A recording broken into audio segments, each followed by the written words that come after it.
नमस्कार दोस्तों, Vijendra Soni Ganganagar YouTube channel पर आपका फिर स्वागत है।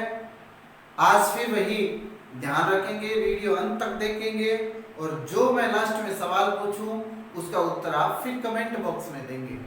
लेकिन आज का अपना टॉपिक है पृथ्वी की आंतरिक संरचना पार्ट नंबर 4, जिसमें हम वर्णन करेंगे कि अभिनव मत के अनुसार पृथ्वी की आंतरिक संरचना कैसी है।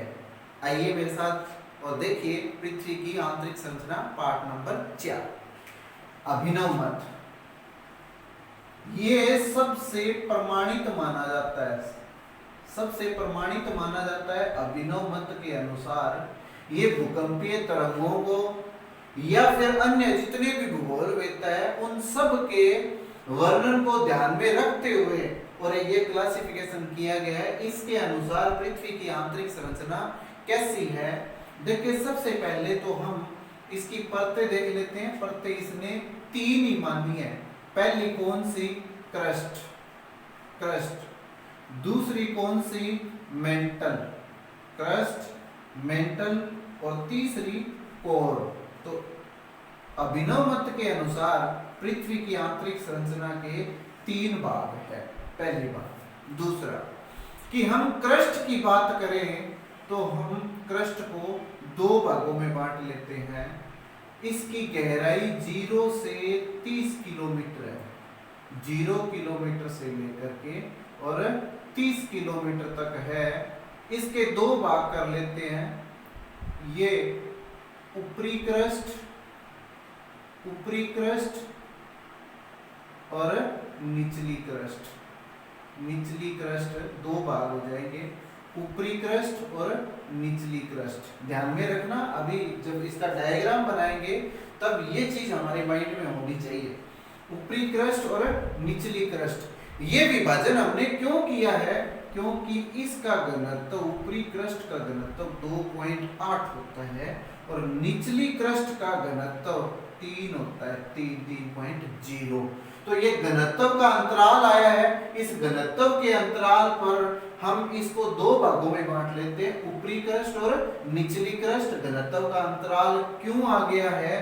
तो उसका कारण है दबाव। ये याद रखना, दबाव कि चट्टानों का जो ऊपर से धरातल का दबाव पड़ता है, उस दबाव के कारण इसका घनत्व का अंतराल माना गया है। ऊपरी क्रस्ट और निचली क्रस्ट 2 परतें मानी गई है। ऊपरी क्रस्ट की जो घनत्व की बात करें तो 2.8 है, निचली क्रस्ट के घनत्व की बात करें तो वो 3 है। यहां मेंटल नंबर 2 पर मेंटल, मेंटल की गहराई, मेंटल की गहराई 30 से लेकर के 30 किलोमीटर की गहराई से लेकर के और 2900 किलोमीटर की गहराई तक है। 30 से 2900 किलोमीटर की गहराई तक है। जो अभिनव मत आया है उससे पहले मेंटल के 2 ही पार्ट थे। कितना? या 30 किलोमीटर से लेकर के और 1000 किलोमीटर तक, और फिर 1000 किलोमीटर से लेकर के 2900 किलोमीटर तक।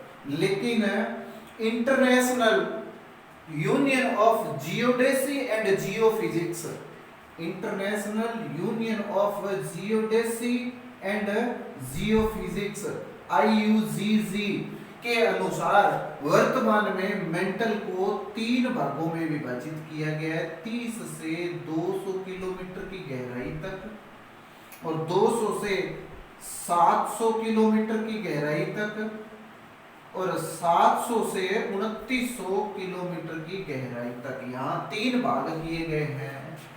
इस क्षेत्र की बात करें, 30 से 200 किलोमीटर की गहराई तक की बात करें तो यहाँ पर भूकंपीय तरंगे अचानक से गति कम कर जाती है, मतलब भूकंपीय तरंगों की गति कम होती है। और उस चीज से हमें संकेत क्या मिलता है कि ये लगभग द्रवनुमा अवस्था में होगा। द्रव भी कैसी अवस्था? जैसे जेली आती है ना, जेली, उस जेली की आकृति। इसलिए इस परत को नाम क्या दिया गया है? प्लास्टिक दुर्बलता मंडल, प्लास्टिक दुर्बलता मंडल। अब याद रखना, प्लास्टिक दुर्बलता मंडल मेंटल का हिस्सा है। प्लास्टिक दुर्बलता मंडल मेंटल का हिस्सा है। 30 से 200 किलोमीटर की गहराई तक है। अब बात करें 200 से 700 किलोमीटर की गहराई तक इसको ऊपरी मेंटल कहा गया है। इसका नाम क्या है? ऊपरी मेंटल कहा गया है। और यदि हम 700 से 2900 किलोमीटर की गहराई तक देखें तो ये नाम क्या है? निचली मेंटल। निचली मेंटल। तो 3 भाग किए गए हैं मेंटल के। मेंटल के 3 भाग है, 30 से 200, 200 से 700, 700 से 2900 किलोमीटर की गहराई तक। कोर की बात करते हैं। कोर की बात करते हैं। कोर 2900 किलोमीटर की गहराई से लेकर के 2900 किलोमीटर की गहराई से लेकर के 6371 किलोमीटर की गहराई तक है। और इसके भी 2 भाग है, 5150 मतलब 5150 किलोमीटर की गहराई तक ये ऊपरी कोर है। ऊपरी कोर और यहाँ निचली कोर मतलब 5150 से लेकर के और 6371 किलोमीटर की गहराई तक कितना है? निचली कोर है। अब देखते हैं कि मेंटल की बात करें, ये मेंटल की बात करें, मेंटल परत की बात करते हैं तो ये परत पृथ्वी के आयतन का 83% भाग घेरती है। याद रखना, ये सवाल सीधा पूछ लिया जाता है कि मेंटल पृथ्वी के आयतन का कितना प्रतिशत भाग घेरती है? 83% भाग घेरती है। और यदि द्रव्यमान की बात करें, द्रव्यमान, तो मेंटल पृथ्वी के कुल द्रव्यमान का 68% भाग घेरता है। 68% भाग घेरता है। यदि हम कोर की बात करें तो कोर आयतन कितना घेरता है? आयतन 16%, पृथ्वी के कुल भाग का 16% घेरता है। और यदि द्रव्यमान की बात करें, द्रव्यमान ये 32% द्रव्यमान घेरता है। द्रव्यमान का अर्थ क्या होता है? द्रव्यमान का हम सीधा अर्थ यदि बाहर से लगाएं तो हम लगा सकते हैं। यहाँ पर बाहर ये द्रव्यमान 32 क्यों हो गया? क्योंकि यहाँ पर निकेल और फेरस की मात्रा अधिक होती है। कोर में निकेल और फेरस की मात्रा अधिक होती है, इस वजह से इसका द्रव्यमान भी बढ़ गया है। अब हमने जो ये इसके विभाजन किए हैं, इस विभाजन को हम एक ये डायग्राम पर देख लेते हैं। डायग्राम जैसे हम मार्केट में जाते हैं, मार्केट में मान लो हमने तरबूज खरीदना है, तो उसको कहेंगे कि ये पका हुआ है कि कच्चा है। तो उस चीज के लिए वो कहेगा कि इसकी एक स्ट्रिप बाहर निकाल देते हैं, जिसको राजस्थानी में कहते हैं टक्की लगा दिया। तो वो टक्की बाहर निकाल करके देता है। वो स्ट्रिप कैसी होती है? इस प्रकार की स्ट्रिप होती है। इस प्रकार की उसने एक स्ट्रिप बाहर निकाल करके दे दी, एक टक्की लगा करके दे दी। तो इसको हमने ये देखा कि पृथ्वी के आंतरिक भाग से भी हमें एक स्ट्रिप निकाले सतह तक, तो इस प्रकार की आकृति निकलेगी। इसको हमने मॉडल मानते हुए इसके विभाजन अभिनव मत के अनुसार करके देखते हैं। देखें, सबसे पहले हमने 0 किलोमीटर से लेकर के और 30 किलोमीटर की गहराई तक कौन सी परत मान ली है? क्रस्ट मान ली है।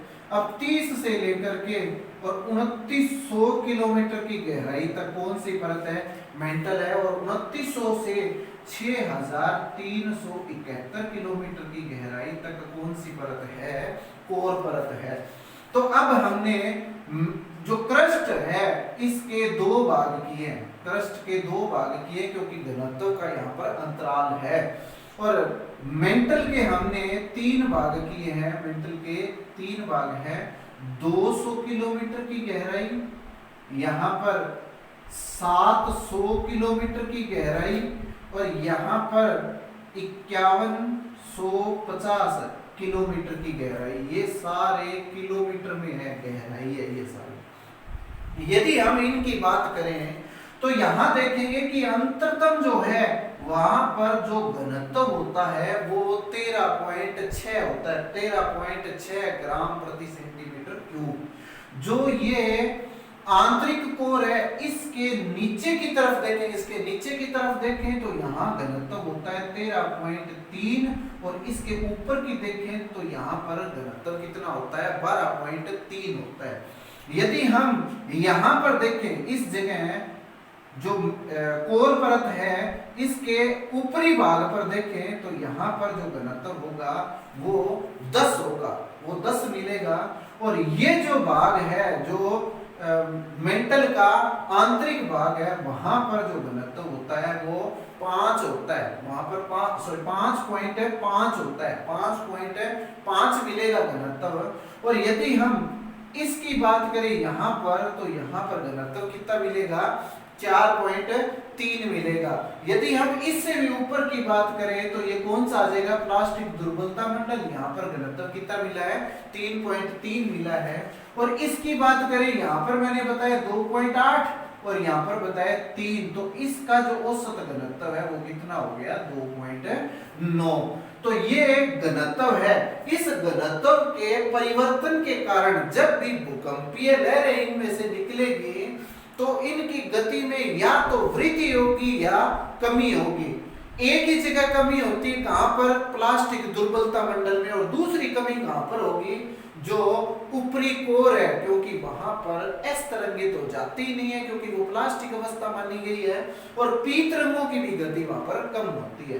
तो इस भूकंपीय तरंगों की गति के उतार और चढ़ाव के कारण, मतलब उसके कम और ज्यादा होने के कारण इन परतों के बीच में कुछ असंबद्धताएं बन गई है, असंबद्धताएं। मैं उन असंबद्धताओं को आपके सामने बता रहा हूं, इनको याद कर लेना अच्छी तरह से अभी के अभी। कैसे कि जो ऊपरी क्रस्ट है और निचली क्रस्ट है, मैं ऊपरी क्रस्ट और निचली क्रस्ट की बात कर रहा हूं, इनके बीच में जो असंबद्धता पाई जाती है उस असंबद्धता का नाम है कोनार्ड असंबद्धता। कोनार्ड असंबद्धता याद कर लेना इसको अभी के अभी, कोनार्ड असंबद्धता। फिर बात करते हैं कि क्रस्ट और मेंटल के बीच का भाग कौन सा हुआ, ये 30 किलोमीटर की गहराई वाला। यहां पर एक असंबद्धता पाई जाती है जिसको क्या कहते हैं मोहोरोविक ने इसकी खोज की थी। तो मोह असंबद्धता, इसका नाम है मोह असंबद्धता, और इसकी खोज कब की थी 1909 में की थी, 1909 में इसकी खोज की थी।